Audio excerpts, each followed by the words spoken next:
नमस्कार दोस्तों, आज हमारे बीच रोहित मिश्रा जी हैं। गुरु जी, हमारा जो देश है अभी आज़ादी का अमृत महोत्सव काल मना चुका है और हम 100वें अमृत महोत्सव काल की तैयारी कर रहे हैं। लेकिन जो कुछ ऐसे विषय हैं जिन पे बहुत चर्चा होना ज़रूरी है कि जो अभी करंट में चल रहे हैं, जैसे श्रद्धा के 32 टुकड़े कर दिए गए और जो है बच्ची गाड़ी के द्वारा कई किलोमीटर जो है उसको घसीट के लिए और बाद में उसकी मृत्यु हो गई। तो इस तरह के जो मुद्दे हैं वो नहीं होने चाहिए। देखिए, कोई भी घटनाक्रम जब तक होता ही रहेगा, जब तक आप चमार, मेहतर, बनिया, जैन, ब्राह्मण, ठाकुर इसमें बटे रहेंगे। बंटवारा जीवन से कमज़ोर बनाता है। जैसे कि जब 4 भाई होते हैं और वो बोलते हैं कि हमारे पास 100 बीघा ज़मीन है। कितनी बीघा? 100 बीघा ज़मीन है। लेकिन जब बंटवारा होता तो कितना बचता है एक आदमी के पास? 5वें में से 4वें में से 25 या 20 बीघा। फिर आप बहुत कमज़ोर नज़र आते हैं। जब ब्याह संबंध कराए जाते हैं तो उस आदमी 100 बीघा अपने आप को साबित कर देता है कि हम सम्मिलित हैं, लेकिन 20 बीघा में आपका क्या रहेगा? बिखरे हुए।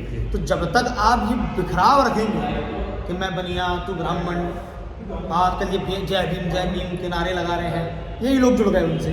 क्यों जुड़ गए? क्योंकि हमने धुतकारा।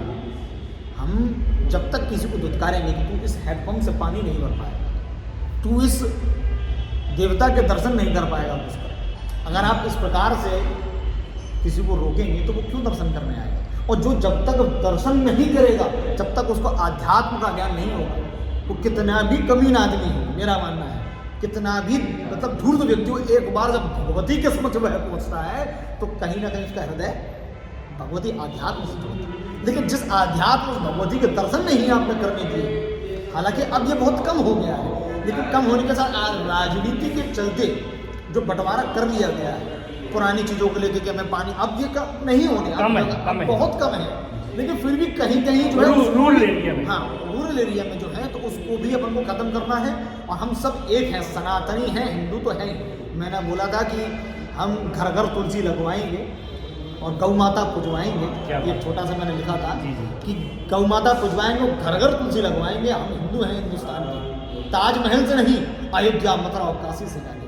क्या बात है, क्या बात है, बहुत अच्छी बात मेरा है। एक विशेष है कि सब लोग एकत्र हो जाओ, फिर ऐसी घटनाएं शीघ्र ही समाप्त हो जाएंगी। जिस तरह से मोदी जी हर घर तिरंगा, हर घर जल, और अभी जो है सोलर भी हर घर में पहुंचाने की पूरी कोशिश करेंगे मोदी जी, जो उनका विजन है। उसी तरह आप हर घर तुलसी, हर घर गाय का पूजन, बिल्कुल मेरा ये बहुत है, जरूरी है। बिल्कुल मेरा सिर्फ इतना है कि हम जब हर घर तुलसी लगवाएंगे, उसका अर्थ क्या है? तुलसी साइंटिफिक भी बहुत अच्छा है।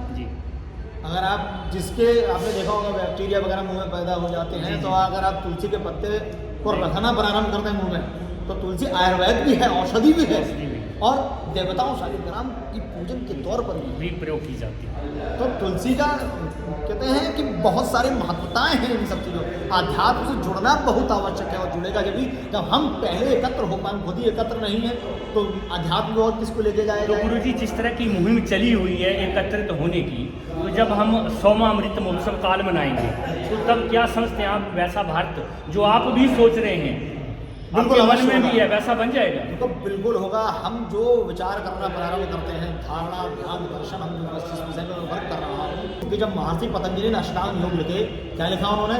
यम, नियम, आसन, प्राणायाम, प्रत्याहार। उसके उपरांत लिखा धारणा, ध्यान, समाधि। धारणा का अर्थ होता है कॉन्सेंट्रेशन।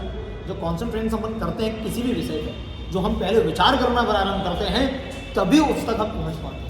तो पहले विचार कर लेंगे, और जब हम विचार कर लेंगे उस कॉन्शियस सबकॉन्शियस माइंड में उस बात को डाल देंगे, तो शीघ्र ही वो होना, समापन होना, शीघ्र ही समाप्त तक पहुंचेगा और आपका कार्य होगा ही होगा। इसलिए आज हम विचार कर रहे हैं, हर भाई के साथ बैठने का प्रयास कीजिए, हर कौम के साथ आप बैठकर प्रारंभ करेंगे, भोजन खाएंगे। ना तो मुस्लिम अलग है, देखो इंसान वह भी है, लेकिन वो एकत्र हैं इसलिए क्योंकि उनको धुतकारा नहीं जा रहा है। होते उनमें भी है, सिया सुन्नी मुझे मालूम है, लेकिन इतना नहीं कि आप पानी नहीं भर पाओगे। उसमें मस्जिद में घुसने की बात होती है, पानी पिलाने में दिक्कत नहीं होती उसमें, कि आप पानी नहीं पी पाओगे, हमारे यहाँ से चप्पल नहीं उठा पाओगे। मेरा अर्थ है होता सब जगह है, लेकिन अति सर्वत्र वर्जित। हमारे यहाँ अति होता सब जगह है, विश्व में अलग अलग है, गोरा, काला, फलाना, ढिमकाना। अकेले अपने धर्म को आदमी टारगेट करके बता देता है, लेकिन मेरा यह मानना है हम इन लोगों को ना देखते हुए अपने आप पर विचार किया जाए।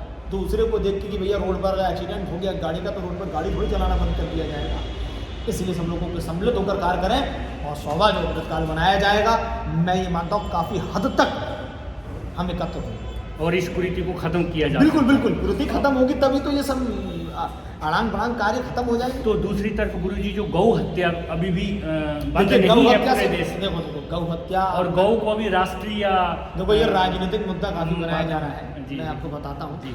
गौ तो मैंने आपसे बोला कि गौ माता भुजवाएंगे और घर घर तुलसी रखवाएंगे तो भुजवाएंगे। अब इस शब्द को भी आदमी कोई खींच ले, अच्छा जबरदस्ती भुजवाओगे क्या, जी इसको भी आदमी खंडन कर सकता है कि नहीं? बिल्कुल कर सकते। तो उसका अर्थ यह है कि गौ माता हम प्रेरित करेंगे तो गौ हत्या जो कर रहे हैं वो जो प्रकृति को दे रहे हैं वो अपने आप भुगेंगे, मैं ये मानता हूँ। उस प्रकृति को हम जो देते हैं XYZ, ऊपर मुँह करके थूकेंगे, थूक ही नीचे आएगा, ऊपर मुँह करके फूल फेंकेंगे, फूल ही नीचे आएगा, ये भुगतेंगे। हमारा कार्य है सेवा करना बस। विरोध हम जब करेंगे कानूनी द्वारा विरोध करेंगे, लठ चलाने की आवश्यकता अभी नहीं है। हाँ, जब वो भी होगी तो वो भी पूर्णता से भगवती कृपा होगी। हर हर महादेव शंभु काशी विश्वनाथ। गुरु जी बहुत बहुत धन्यवाद, कोटि कोटि नमन। इस तरह का संदेश, इस तरह का मैसेज आपने आम जनता के लिए दिया है। आम जनता को समझना होगा कि किस तरह से इस कुरीति को हिंदुस्तान के पटल से खत्म किया जाएगा। Thank you very much. जय माई की, जय बगला। जय बगला।